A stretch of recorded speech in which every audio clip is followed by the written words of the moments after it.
Hi friends,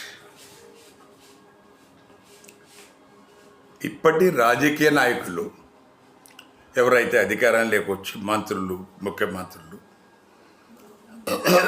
అవుతున్నారో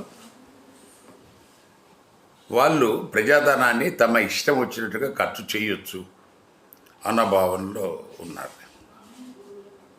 ఇదివరకు ఇది లేదు. కారణం ఏంటంటే, చెన్నారెడ్డి గారు ముఖ్యమంత్రిగా ఉన్నప్పుడు బీహార్లో కర్పూరి ఠాకూర్ అని మాజీ సీఎం గారు చనిపోయారు. సో ఆయనకు వీళ్ళిద్దరికీ మంచి దోస్తు ఉంది. మనకు అప్పుడు పాట్నా మనకు డైరెక్ట్ ట్రైన్స్ కూడా లేవు ఆ రోజులలో. సో అప్పుడు చీఫ్ సెక్రటరీని పిలిచి, మరి ఏం చేయాలయ్యా, నాకు సమస్య ఉంది, అతను నాకు చాలా కావలసిన మిత్రుడు, ఆయన చనిపోయాడు కర్పూరి ఠాకూర్, నేను ఆయన వెళ్ళి కలవాలి. మరి ఈరోజు చూస్తే మనకేమీ ట్రైన్స్ లేవు, ఫ్లైట్ అంటే మనకు అందుబాటులో ఉన్న మనకు ఆ రోజులలో ఫ్లైట్స్ కూడా లేవు, ఎక్కడెక్కడో ఇదంతా.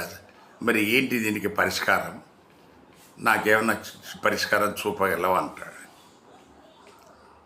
మీరు గమనించండి, ఇది చెన్నారెడ్డి గారు అత్యంత పవర్ఫుల్ చీఫ్ మినిస్టర్.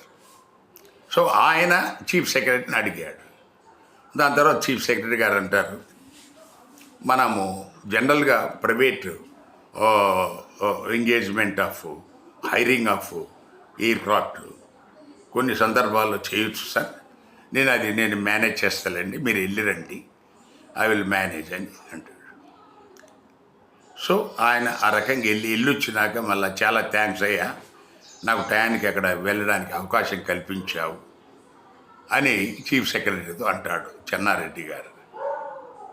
మరి మన దగ్గర చూస్తే ఇది ఇష్టారాజ్యం అయిపోయింది. వాడేదో పనికి మాలిన వాళ్ళంతా మనకి మంత్రులు, ముఖ్యమంత్రులు అవుతున్నారు. వాళ్ళు ఇష్టారాజ్యంగా ఎక్కడికి పెట్టినా గుట్టలు మనకు ఫ్లైట్స్ ఎంగేజ్ చేసుకుంటున్నారు, పోతున్నారు. తెనాలి పోవాలంటే ఫ్లైట్ కావాలా, కడప పోవాలంటే ఫ్లైట్ కావాలా, రేపు గుంటూరు కూడా ఫ్లైట్ అడుగుతారు. దీన్ని మరి నిరోధించకపోతే ఈ దేశం ఎలా బాగుపడుతుంది? ఈ రాజకీయ నాయకులు కొంచెం కొంతవరకైనా ఈ స్వీయ నియంత్రణ ఉండాలనేది ప్రజలుగా మా అభిప్రాయం. Thank you.